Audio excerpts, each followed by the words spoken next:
ओम श्री गणेशाय नमः।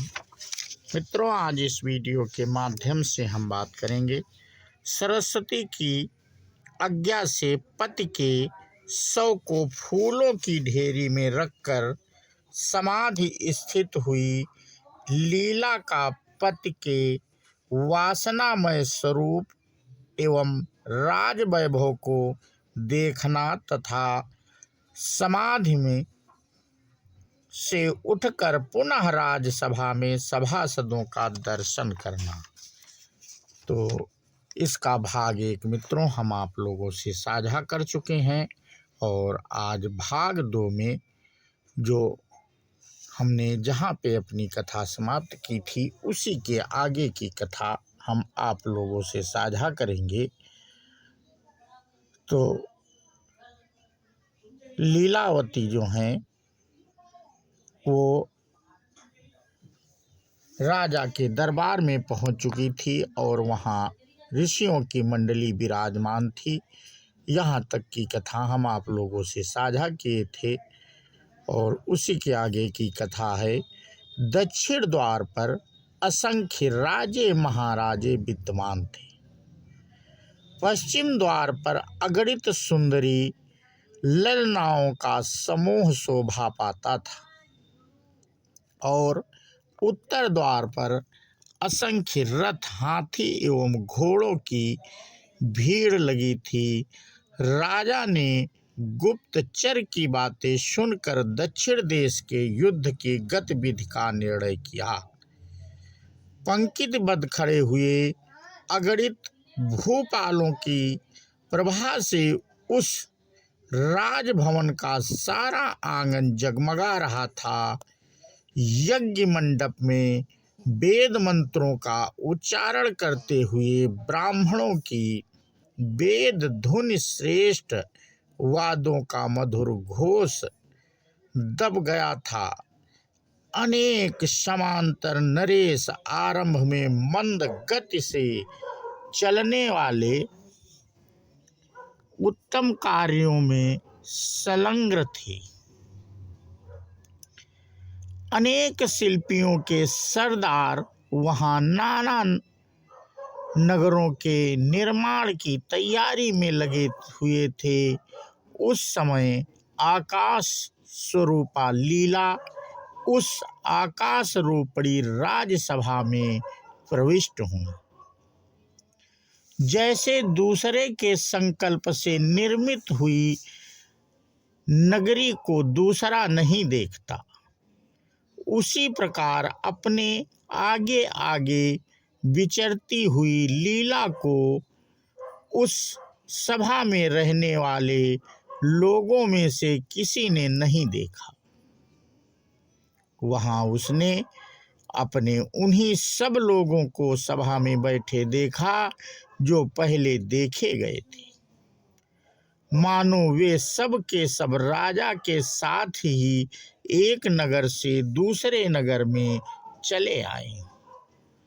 जो पहले जहां पर बैठते थे वे वहीं बैठे थे, वैसा ही उनका आचरण था। लीला जिन्हें पहले देख चुकी थी, उन्हीं बालकों, उन्हीं मंत्रियों, उन्हीं सामंत नरेशों, उन्हीं विद्वानों, उन्हीं विदूषकों तथा उन्हीं पहले वाले सेवकों से मिलते जुलते भृत्यों को भी देखा।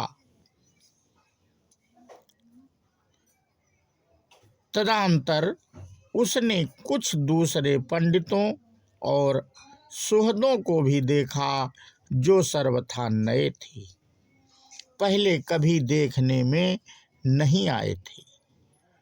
कुछ व्यवहार भी पहले से भिन्न दिखाई दिए। बहुत से पूर्ववासी तथा अन्य लोग भी अपरिचित दृष्टिगोचर हुए। पहले की सारी जनता और समस्त पूर्ववासियों को भी वहां देखकर सुंदरी लीला चिंता के वशीभूत हो गई। वह सोचने लगी, क्या उस नगर में रहने वाले सब के सब मर गए? फिर सरस्वती देवी की कृपा से बोध प्राप्त हुआ। उसकी समाधि टूट गई और वह क्षण भर में पहले के अंतःपुर में अवस्थित हो गई। उसने वहां आधी रात के समय सब लोगों को पूर्ववत सोते देखा। फिर उसने नींद में पड़ी हुई सखियों को उठाया और कहा, मुझे बड़ा दुख हो रहा है, अतः तुम लोग सभा भवन में मुझे स्थान दो। यदि मैं पतिदेव के सिंहासन के पास बैठूं और समस्त सभासदों को वहां पूर्ववत उपस्थित देखूं, तभी जीवित रह सकती हूं, अन्यथा नहीं। रानी के यों कहने पर सारा का सारा राज परिवार जाग उठा और क्रमशः सब लोग अपने अपने सर्वस्वभूत कार्य कलाप में जुट गए। जैसे सूर्य की किरणें लोगों को अपने अपने व्यवहार में लगाने के लिए पृथ्वी पर आती हैं, वैसे ही समूह के समूह छड़ीदार राजसेवक पुरवासी सभासदों को बुलाने के लिए चारों ओर चल दिए। दूसरे सेवक आदर पूर्वक सभा भवन की उसी तरह सफाई करने लगे जैसे शरद ऋतु के दिन मेघों से मलिन हुए आकाश को स्वच्छ कर देते हैं। जैसे महाप्रलय के बाद जब त्रिलोकी की पुनः सृष्टि होती है, तब सारे लोकपाल अपनी अपनी दिशाओं में अधिष्ठित हो जाते हैं, उसी तरह निर्दोष मंत्री और सामंत गण उस सभा भवन में अपने अपने स्थान पर आ बैठे। राजा के सिंहासन के पास ही रानी लीला एक नूतन स्वर्णमय विचित्र आसन पर विराजमान हुई। उसने पहले की ही भांति यथास्थान बैठे हुए पूर्व परिचित समस्त नरेशों, गुरुजनों, श्रेष्ठ पुरुषों, मित्रों, सदस्यों, सुहादों, संबंधियों और बंधु बांधवों को देखा। राजा के राष्ट्र में निवास करने वाले सभी लोगों को वहां पूर्ववत ही देखकर रानी को बड़ी प्रसन्नता हुई। तो मित्रों, आज का प्रसंग हम यहीं पे समाप्त करते हैं और इसके आगे की कथा हम अपने अगले वीडियो के माध्यम से साझा करेंगे। बोलो श्यावर रामचंद्र की जय, हनुमान जी की जय। जय हिंद, जय भारत, वंदे मातरम।